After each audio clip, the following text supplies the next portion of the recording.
All right, hello and welcome to Swing It and Ding It, an iHeartMedia podcast.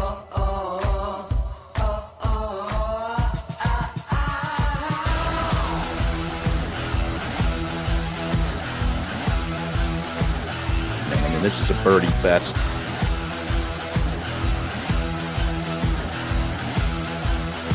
It's a Philly show, baby. Let's go. That's right. Welcome in to Swing It and Ding It. This is Moose along with Mays and Matthews. And you know what? We talk a lot about Philly golf on this show, but I don't know if you could tell the story of Philly golf without our next guest. Welcome to the show, Vince Covello. Thanks, guys. Thanks for having me.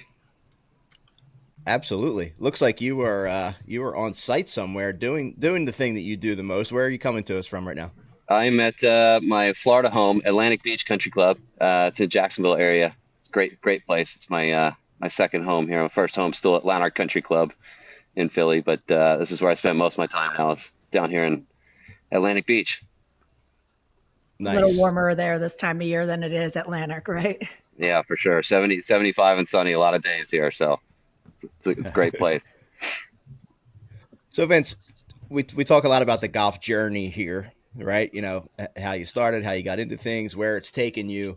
So just give us a quick little golf journey from your perspective, starting out in our area in Philadelphia and to where things are now. Well, it's been a long haul. Today's my 43rd birthday, so I'll try and keep it short. Happy but, birthday. Happy birthday. Oh, wow. Appreciate it. Yeah. Spending time with us. Thank you. Yeah, exactly. 21 years as a pro now. Yeah, it's been a long journey, but all started back at Lanark Country Club. My dad was a big golfer. Got to grow up there, and my brother as well. It was a great place to grow up. We had a fantastic junior program there. We if you go back and look at the Pennsylvania State junior records, we in the late 90s and early 2000s, we were a powerhouse. We had the likes of the McDermott brothers, Michael, the oldest, probably being the most famous of the bunch there, and Billy Stewart's another Philly name that was a class act and a great player, and so many other guys that came through the ranks there that we had wonderful competition growing up as a kid. And I think that still stands. It's still the same core group of guys over at Lanark, which is what makes it so fun to go back. But growing up with so many interested and athletic and competitive kids there at Lanark, it definitely pushed everybody forward to be the great players that they are still to this day. I moved to Jacksonville, Florida for my senior year of high school to get out of the cold weather. Finished up down here and did 2 years of college golf at University of North Florida, and then decided I was ready to turn pro at 04, which I don't know if I was ready for it or not, but I decided to go for it. And, 21 years later, I'm still standing here and still wanting to chase my dream. So it's been a great journey and gotten to see a lot of the world and learned a lot of life lessons about myself and other people and how to fit into different environments. It's the game of golf's been so good to me. I'm just so thankful for it. It's amazing. And like Moose said, we can't really talk about Philly golf without mentioning you.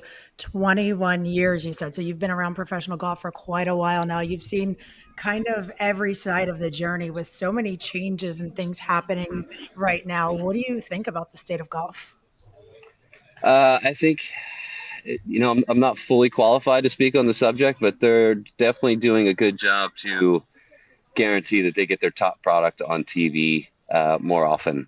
With everything that's happened over the past few years, it's been a tough sell to the PGA Tour and to get everybody on board and figure things out. But I think they're doing a good job. I think new leadership has good ideas. Jay did absolutely the best he could there, and it's just a tough boat he got forced into. But I think golf's going to be great in the long haul. I think we weathered a storm on the PGA Tour and got through it, and still have a great product and fan interest. And golf's grown so much, even since the beginning of COVID. I think it became way more popular than it was even just before then. As far as the accessibility to all types of people and the general people's interest in it. It was an outdoor sport, so it gave everybody a chance to go check it out during COVID, to get out there and figure it out a little bit. And I think it hooked a lot more people over those years. So, I think, the PGA Tour's headed in a good direction. They're going to have smaller fields and more of the top guys playing on a regular basis, which I think is really good for the tour and their sellability factor. Hey, Vince, could you please describe for the listeners the grind that is the PGA Tour and what it's like? Like we saw this last week's event, guys are trying to get inside the top 100, what it's like to sweat out a cut on a Friday afternoon. Yeah, it's amazing. Like all the emotions that it gets riled up inside of you. We never, no matter how good you play, you're never coming off the course completely satisfied. There was always one more you could have had, or one thing you could have done better, or one shot you wasted here or there. And it's such fine lines on the PGA Tour that one three putt over 36 holes can cost you getting paid that week, and that's like a 3 minute lack of focus, right? Like that causes that over the course of 8-9 hours playing golf for 2 days, right? And so it is a grind. You never really fully put it to bed, right? Like you go home thinking about it at night, like dreaming about how you could have done better, or how to improve, or how to be better the next week out. And it's a hard thing sitting around to figure out if you made the cut or not. Most recently in Bermuda, I birdied my 35th hole and lipped out on my 36th hole and ended up missing the cut by one shot that week. And it's just one of those things. I've obviously been around long enough now that I've been through it all. So to miss a cut by a shot is not something I haven't experienced before, but you're sitting there. I was the morning wave, so I was waiting around all afternoon to see if the number moved or what it was, and the wind ended up dying down a little bit in the afternoon, and so I got run over and ended up missing the cut by one. But I know I tried my best, and ultimately that's all you can do is show up and play all 36 holes as best you can, and it falls where it falls, and hopefully you end up getting to play 72 holes, but not every week's like that. Yeah, It just saying that reminds me, like you said, like when you're in that morning wave and you're, on the cut line right there, and you're just, you're in the clubhouse and you're like, do I go back to the hotel? Do I pack up? Do I stay? Like, what am I doing? I love for listeners to hear that part where you're just sitting around like, do Yeah, I you get don't know through? Am whether I playing the weekend? you don't know whether or not to change your flights or try and get out of there and get home or get refreshed for the next week or whatever, or you have all these contingency plans that are always sitting in the back of your head, and ultimately you don't know. And some days, part of the problem why they're moving to smaller fields on the PGA Tour is because not everybody gets to finish their rounds Thursday, Friday. So sometimes it's a Saturday restart. So you might even have to wait around till Saturday morning to figure out whether or not you made the cut or not. And then, you're on the last little quick run to the golf course because you're like, oh, I made it, let's go, and you're all excited. Or you're like, oh, you wake up with bad news and you're like, well, now we got to find the way home today. So The beauty of professional golf. yeah. Yeah, well, it's interesting. A recent article that I just read about you, when asked why you do it, you said, "I love it," right? And you could see it, you could hear it in your voice, right? It's what we all wish we would be doing is going through this and just doing what we love the most and playing golf. Talk about you. You also talked about how much you've learned from the setbacks, right? And how much they've helped you grow right off the bat, right? With an injury, right? With a back injury, just as things are really kicking in for you. Talk about that process and how you had to stay kind of in the right frame of mind to get through that to the next, to get on the other side.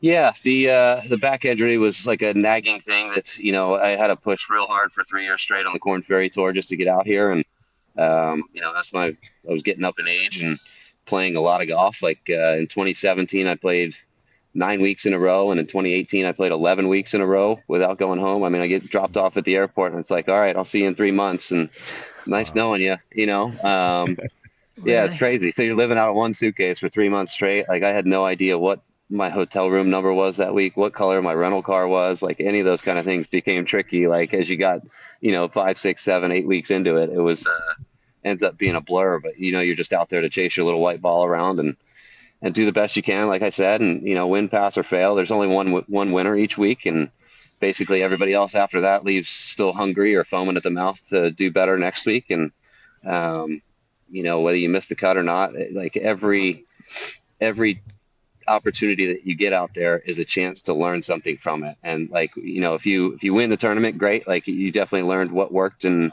what you did well that week to get to that successful point.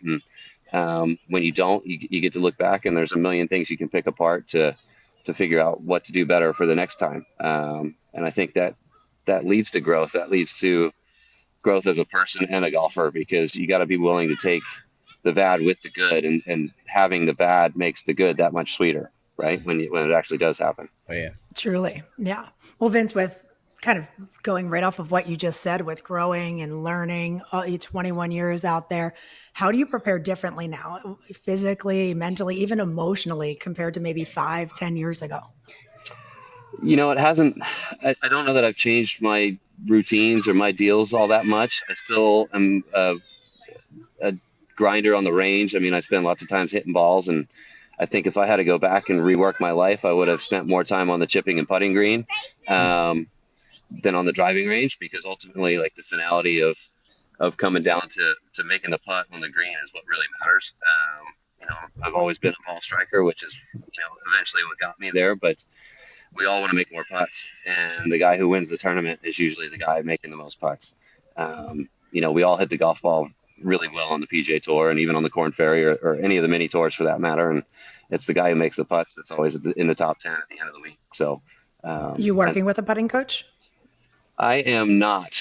I am working with 75 different putters. Sounds like my husband. Yeah, of course. I mean, we're all nuts, right? Like, I mean, We're all tinker. yeah, it's just the nature of the game, I think. It should be as simple as shooting a free throw, right? Like, find your routine, dribble, dribble, shoot. But there's so many more things to it than that. I mean, being able to read the greens, get the speed right, the changing surfaces every week, from Bermuda to bent to past Palom to all these different things that we're dealing with as professionals. Like, people forget about that sometimes, that we have to play differently and execute different short game shots based off the surface that we're playing off of. And even that even comes down to putting too. It's not necessarily that you need a different putter, but you might need to have an extra degree of loft on your putter or something silly like More that. weight, So more weight or whatever it is, right? Like, so it's a constant tinkering a little bit. I've gotten better through the years of sticking with my 13 clubs, but the putter is one that she can be fickle sometimes. So you never know. Sometimes you pick up the right one and it gets hot, and then it cools off in a couple weeks, and you're like, oh man, this is. Well, they don't make it hoping was easy gonna last for you. longer. They don't make it easy for you either when you show up and you go on the putting green and there's like 105 shiny new putters from every, company. You're like, you pick it up, you hit a few, it's like Moose going to the Golf Galaxy. He's like, all right, fine, I'll take this. It's you gotta touch them all. Yeah. Hey, Vince, you talked about growing up with the game at Lanark. Was there a particular, or is there a particular instructor over your course of your time with golf that has had the most impact on your career? Yeah, absolutely. His name's Anders Forsbrand. He's a longtime European Tour pro from Sweden. He's been my biggest mentor. He has done it all in the world of professional golf. He's won multiple times in Europe, played all 4 majors, was assistant Ryder Cup captain. I got lucky enough to meet him. So first off, speaking in the Philadelphia area, I mean, we had wonderful pros at Lanark when I was growing up. Ben Lesniak and John Cooper, who Ben Lesniak's over at Bala now, and John Cooper's at Green Valley.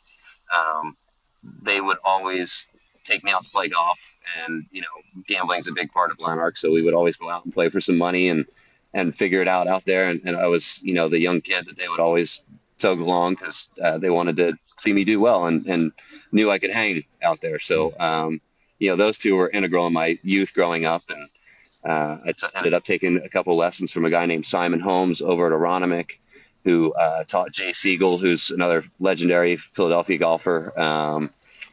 And through Simon Holmes, I met Anders Forsbrand. Simon is a British guy who taught Anders, Robert Carlson, and Suzanne Pedersen at the time when I started with him.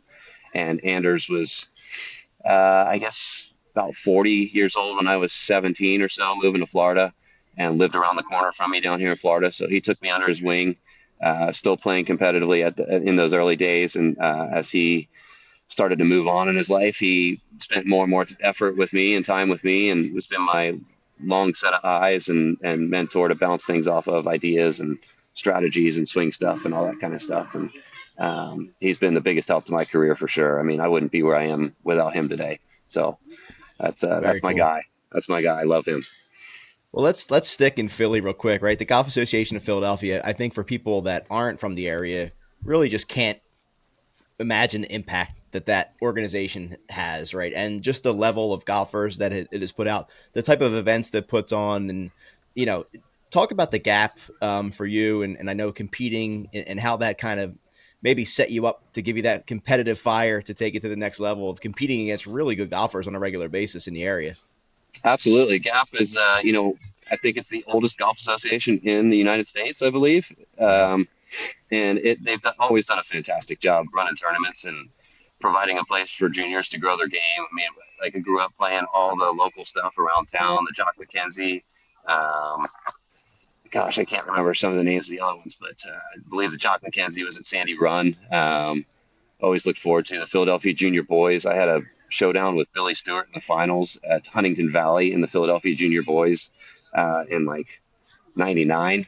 It might have been. So it was an all Lanark final, which was really cool. We had half the club out there following us around, and Billy got the better of me that day, and I still dread it to this day because he won't let me forget it either. But it's it was a great place to grow up playing golf and be competitive during the summer times, and they just did a fantastic job of running first class tournaments, and even still to this day. I mean, I come back up for U.S. Open locals lots of times just as an excuse to see some family and friends and spend some time at Lanark, and I'm still impressed with how they do the locals. I've done locals in multiple states around the country, and they are by far the most organized and best run ones that I've been to. So it keeps me coming back for sure. Very cool. Well, this being your birthday, turning 43 again, happy birthday from Thank all you. of us. 7 more birthdays. Is there going to be a Vince Covello on the Champions Tour? Oh. Is that something you're thinking about? Well, I heard they're taking away Champions Tour Q School now, so it could be tricky by the time I get there. I hope it's still around by the time I get there, but that's far enough down the road that I'm trying not to think that far out in advance. I still think like a 25-year-old. I still play golf like an idiot and a 25-year-old sometimes, but my body feels good. I still got enough pop in my swing where I'm getting it out there, and I think I got enough in me to keep competing at the higher levels and the younger levels for the time being. So I'm more on the immediate future than the long-term future. But yeah, I mean, golf is all I know, right? Like I don't know how I'm gonna ever put this down. Like I said in the article, I love it. It's made me who I am. I'm lucky to be outdoors every day and doing what I love and putting myself to the test. And I think that's something that I truly cherish.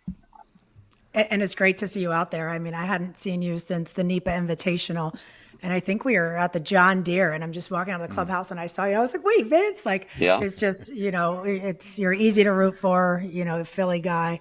We love it. And when they texted me and said you were coming on the pod, I was super excited. So thanks for making some time for us. But each guest, we never let them leave without sharing with us their favorite Philadelphia golf course, and Lanark cannot be said. That can be 1A, but we need a 1B. You got to give us. We just know Lanark is one. Right, so right. Yeah. Okay, You can give us number 2. Lanark's number 1. I grew up in Marple Road in Havertown, which backed up to Marion West Golf Course. So I grew up on the 3rd green at Marion West Golf Course. My high school played high school matches out there. I would go sledding out there in the wintertime. Obviously, Marion East is the creme of the creme and a fantastic place. If you ever get the privilege to go play golf there, don't ever pass it up to anybody out there. I used to drive through Ardmore Avenue, which splits that golf course, on the way to school every day and look at it dreaming and think of what a beautiful place and what a beautiful area we live in. And then had the fantastic little West course in my backyard that I'm probably incriminating myself, but I used to go out there and sneak around and play a couple holes. I'd play 4 through 9 and then walk back to the house because 9 finished kind of right by number 3, so I could sneak home real quick. And thanks to the members at Marion, it definitely progressed my game there too. But Lanark 1A, Marion 1B. So That's awesome. Sounds like we need to meet up in a couple months, grab some sleds, and recant some childhood memories with some sledding. That 4th hole, par 3, it was great. It was so much fun during the wintertime. So it was a blast. A lot of good memories out there. Well, what's in store for the immediate future for Vince Covello, 2026? So I still have past champion status on the Corn Ferry Tour, which means I have very limited access. I need to get in and get a sponsor's invite or Monday qualify, and if I do that and make the cut, my money counts, and I reshuffle in, and then would start getting in on a more regular basis. I'm signed up for second stage of Q School next week down in Palm Coast, so hopefully I can sneak through that and get to finals, which is at my second home here in Florida at TPC Sawgrass. When I first moved to Florida, I lived in TPC Sawgrass with my parents and played thousands of rounds there for, fun and high school and college golf as well. We played a lot out at the Valley Course and Sawgrass Country Club are the two places that are hosting final stage of Q School. So really pushing hard. The top 5 at final stage gets their PGA Tour card back. So you better bring it. But yeah, I'm looking forward to it. So second stage next week, then a week Where off. did you Hammock say second Beach. stage was? Yeah. Is where that a did you- Ham- Second Hammock stage is Beach, next right? week. Yep. Yeah. Yep. The Hammock. conservatory course. Yep. Friends of the program. Oh, the yeah. Hammock Okay. Beach folks. Yeah. Yeah. And then Great spot. final stage is like I guess the second or third week of December. We get a week off after second stage, and yeah, Hopefully I So. see you up there. yeah, exactly. Awesome. Well, listen, thank you so much for taking some time to join us. Yeah, we On your appreciate birthday. you. On your Yeah. birthday, no Of less. course. Happy birthday to you. Of course. And yeah, we'll be rooting for you and continued success. Thanks for coming on. Awesome. Thanks, guys. Thanks for having me. It's been a pleasure to be here. Thank you. You Thanks, got it. Vince. All right, let's take a quick break and we'll be right back. All right, welcome back to Swing It and Ding It on this Thanksgiving week. A lot of turkey trouts going out there in the Delaware Valley today, I see. I did not make mine today at Legacy Club, unfortunately, but I saw a couple going on. But awesome Nice. to talk to Vince Covello. Yeah, that Oh, was yeah. very cool. Always. I mean, just going for it, right? Like, Yeah.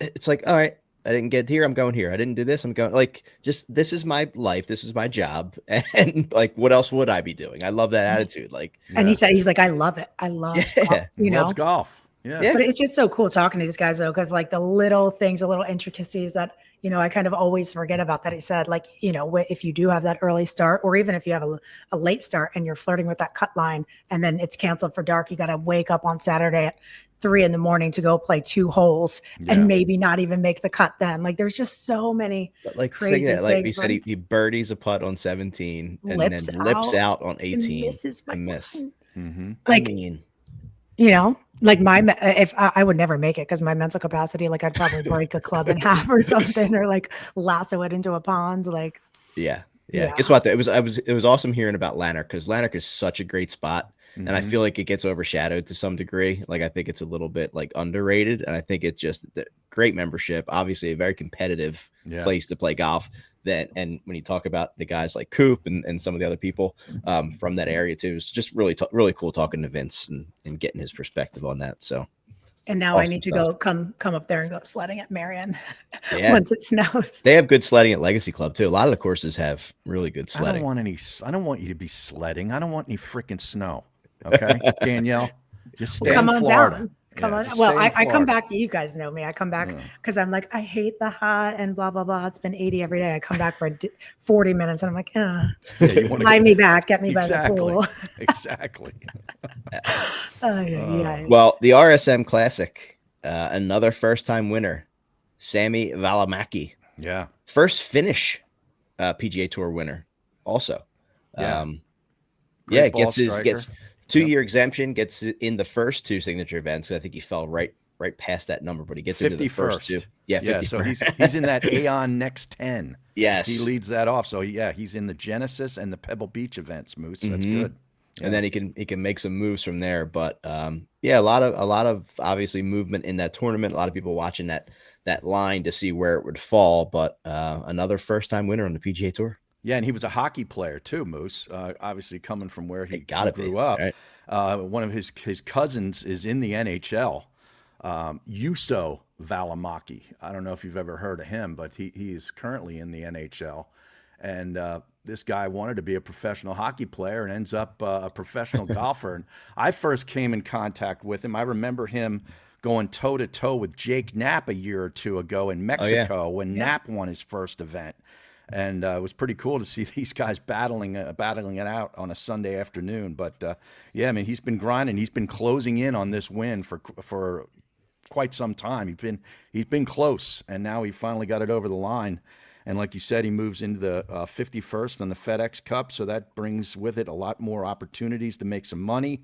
And I tell you, some of these guys, Castillo ended up finishing third in this tournament and 102, just outside the top 100. Jeez. Lee Hodges finished 101 after finishing T4 this past weekend. He's one outside the guaranteed spot. Now, of course, those guys they'll get into tournaments and yeah, I was going to say, Harry, we have forth. to say that because the PGA Tour has been making it seem, their social media anyway, and Drew Carr, who we've had on here, has done a great job of it. Like Drew's been hammering away. I know. I was like, let's do a wellness check on him. But they took some players who didn't, finish within full status, and they were like basically made it out to be like they're jobless. What are they going to do? Right. Hope is gone, and it's like, no, they still have X amount of starts on PGA Tour and can get into some corn events if they need to. It's right. It's not they're Max at home Homa without too, a job. At 105. He's outside that number. But you'll be seeing him quite a Got to few give a times. shout out to Nico. Would he finish T4? Yeah. I think. Mm-hmm. And then a little casual T4 to hopefully that pays for his wedding. He's getting married. Yeah, he got himself into a really good spot. No doubt. Yeah, it's very good to see. Mm-hmm. Guys, don't forget our friends at Buy My Ballz. They're actually now selling clubs too. Wow. So you got to check them out. That clubs that they find in ponds, or maybe Danielle threw a wedge into the pond. Turtle Creek into Cuesta. Yeah. BuyMyBalls.com. That's balls with a Z. This is the time of year we talk about all the time where as golfers, you get horrible golf gifts from relatives. Oh, you're a golfer. Let me get you this horrible gift. Plant the seed. Send them the link. Buy My Balls. Get a subscription. Maybe just get some new balls to try out, or even if you want to, Vince talked about trying 72 putters. Maybe it's a better way to grab a more affordable one just to try out over at BuyMyBalls.com. That's balls with a Z. Check those guys out. Yeah, I forwarded their email to the one and done saw that list. So maybe some people be purchasing some Christmas gifts. Yeah, we have some clients that we're doing, golf Christmas gifts for. So we'll have to, say skip the counting beads and buy a subscription to Buy My Balls. It's hilarious. I asked Brandon, I said, tell me about like your grandma and your aunt and, people like that and the funniest golf gifts you've got. We've done some episodes like that before. Yeah. And on Twitter. Yeah. And, there's just, my mom even buys Brandon some silly things. Like, it'll be like a salt and pepper shaker with golfers on it. And we're like, these don't belong to my house. Like, I don't, just because there's a golfer on it. It's it's funny, the family and what they give golfers around the holidays. Yeah, you talked about Nico Moose. Yeah. He moved into that Aon Next 10 from spot 62 up to 55. So he's in those first two events in February. So congrats to him. Yeah, no doubt. Danielle, you want to spill some tea? Yes, sir. Thanks for covering my tea last week, guys. I had a little connection issues. We were in Brad's garage. That looked like a better episode than ours. Yeah. I know. I should have just went live from there, but that's Brad Faxon for people who don't know. But Danielle just casually mentions Brad. Brad's garage. Yeah, Brad's garage. Okay. Bradford F. Faxon. All right, let's get into some tea. So Fred Biondi's comeback. Ryan French dropped like a pretty awesome long read on Fred Biondi. I've always been a fan of Ryan French, the Monday Q, everything he stands for and just his journey. But lately I've just been so addicted and the algorithm knows. So Twitter and Instagram are just throwing his stuff at me nonstop. But I read this one this morning, Bleeding Hands, 50-hour range weeks, panic text to his coach, no status. Didn't know what he was going to do. And fast forward, he's now a DP World Tour member. So story of the year, if you guys love a grind and, just love kind of, like we were just talking to Vince of just getting out there and just how, one good week, that's all it takes. Right. And what it gives you. So has status on DP World Tour and awesome. Just reading that. If you guys have some time, just head over to Monday Q Ryan French and read that article. Absolutely. Always good stuff. Oh, yeah. Big fan. And guys, it turns out that Harry is not the only fan of Tommy Fleetwood. I don't know if you guys caught it, but Nelly Corda took a Biggest photo with fan, him. And I don't know whose selfie. We should put Harry and Tommy's selfie versus Nelly and Tommy's selfie. But she took a photo with him, and she admitted that she wasn't nervous this time. So some good wholesome golf content for two of, I guess, golf's more notable fun players out there. Oh yeah. Yeah. Anybody hear anything about Bryson breaking a Guinness Book of World Record? What's he doing now? Yeah, he officially broke the Guinness World Record for ball speed and long drive testing because of course he did. And I'm sure on YouTube or his Instagram channel or something that there's, hours of footage if you guys want to watch that. But I have to say, I think my favorite one was still him trying to chip into a cup up on the second story to give somebody a car. Yeah. Yeah. I watched the video. It was an Instagram post today where it showed Patrick Reed walking up to him on the range and he's like hitting balls. He's like 199. Patrick's like, come on, let me see you get to 200. And Bryson's like, well, I'm just trying to eat. He goes, you got to do that breathing thing to hit it hard. He's like, no, I'm trying to just like groove it and still get to 200. And he just turns around and boom, he's like 202 ball speed. Casual. Yeah. Casual. Well, Moose, that's what Harry was doing when we rolled up at the Legacy Club and saw him getting that lesson. He didn't have to breathe. He was just. Yeah, right. Yeah. Harry, I get excited when I get one of the speed sticks over 100 miles an hour in club head speed. Harry, you'll also be excited. Bryson's going to do a breaking 50 with DJ Khaled. I know you're a big fan. Oh, nice. DJ Khaled. And his DJ Khaled. Another one. Yeah, he's going to do another one. So I know that really gets you going. Yeah, gets his juices flowing. I can't miss that one. Set your alarm, Harry. Bernhard Langer. This is next level longevity. He has won a professional tournament in 42 of the last 47 years. Wow. Man. Wow. Pretty crazy stat. When you read stuff like that, you're just like, you try to do the math and you're just like, wait, what? Yeah. That's wild. Anchoring works, Moose. You guys saw that in my tea last week. Yeah. Those guys that wore that around. We read it. I was like, that's funny with the rules. That's dedication. Dedication to following rules. Yeah. And then to be up there following him with him on your You got to follow the rules, right? We all watch the Internet Invitational. Paige is getting in trouble. Rosie's getting in trouble. You got to follow the rules. Yeah. You can't move the grass around. Make sure you go to our page. We have Is the Slope On? Yeah. T-shirts for sale. Yeah. Oh, I didn't see those ones. Yeah. I'm all about fluffing the lie, man. Winter rules. Winter rules. See, it's funny. And actually on Thanksgiving, we're going to go, Brandon and I are going to go play Turtle in the morning, but that's what we usually do down here because our family's not close. So we generally play golf every holiday, but sometimes he says to me, he's like, honey, just fix that. I go, you want me to improve my lie? You want me to pick up the ball? He's like, yes. And I'm like, so hardcore. I'm like, I'm playing by the rules. And he's like, you're not that good. Just pick up the ball and move it to the fairway and keep it moving. That's what I do play quick, but I don't I'm like, let me hit it from the rough so I can practice the shot. He's like, pick it up. I'm like, got it. Yes, sir. I'm with Brandon on that. Yep. Harry's like, fluff the ball. Give me a better lie. Exactly. Well, I was trying to get a little bit more out of Vince, but the nice, respectable gentleman he is, he just said, kudos to the PGA Tour. There's been some debates with all these changes and everything that's going on. You guys talked about it last week with them coming out saying like they can't compete with football, which I think is great. Like most people are going to watch the Super Bowl, over the final round of golf. But the PGA Tour policy change, they're doing a lot. And, rightfully so, they need to with LIV and everything else that's going on. But they've been announcing much needed updates. And one of them being $15,000 grants for certain Korn Ferry Tour members and PGA of America Tour grads that are starting in 2026. Now, I don't know if you guys remember, but the rookie class, I guess it was like 3 years ago, they got a $200,000 bonus. Mm-hmm. But with that, it's kind of an earnings assurance program. But with that, they did not make any money until they paid that $200,000 back.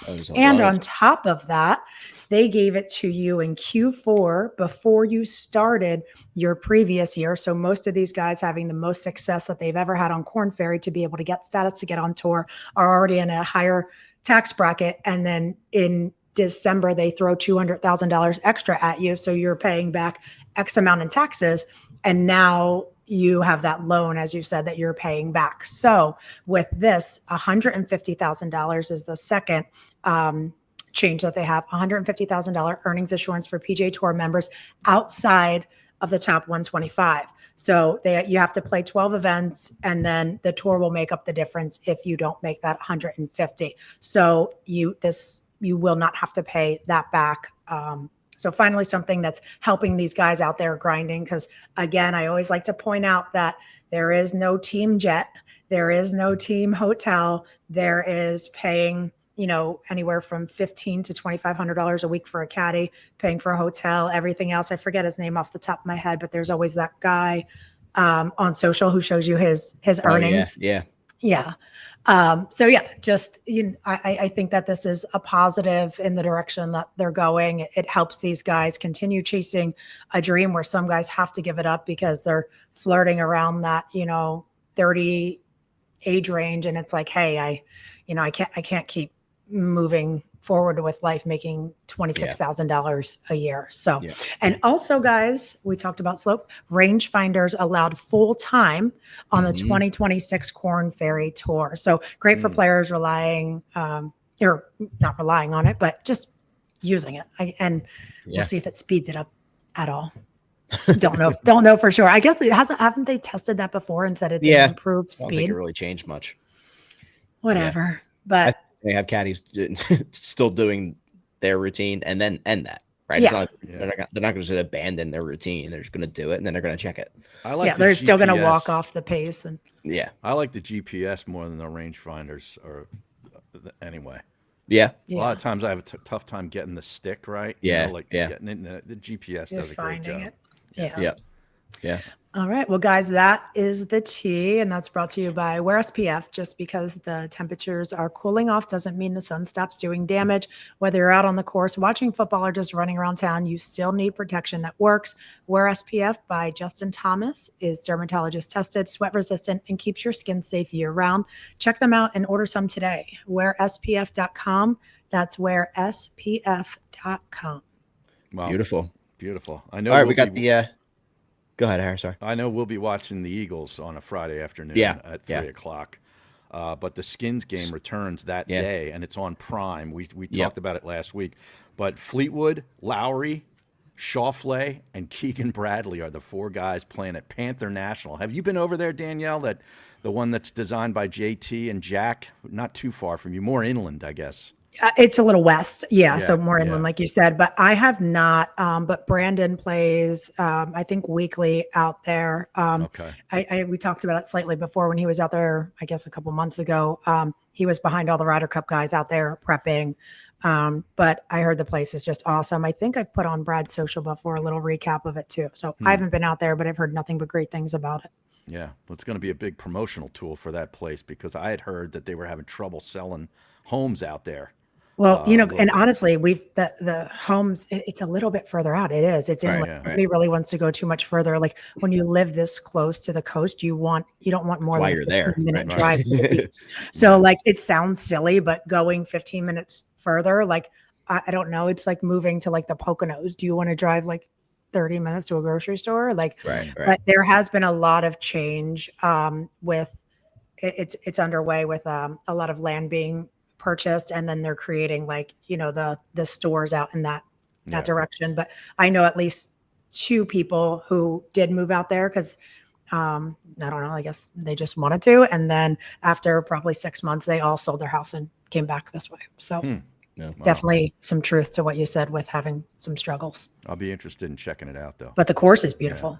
Yeah. We should get out there when you guys come down here. Yeah, we're talking about a little February weekend. So let's set up a whole tour. We need to get to the calendar. We have like a long weekend. Okay. A long weekend. We'll be in the chat about a Moose runs a radio company, Danielle. He has a lot of work to do. I'm the one that can move around and do my stupid shows from anywhere with a microphone. Moose has to actually manage people. It'll be okay. We can take a nice long weekend. Powers sells all by himself. Moose has to be there with the whip. cracking the whip, man. Just there to help. I'm just there to lend some assistance where I can. Just to facilitate. And look good in some That's Robini it. suits. That's my job. That is 100% my job.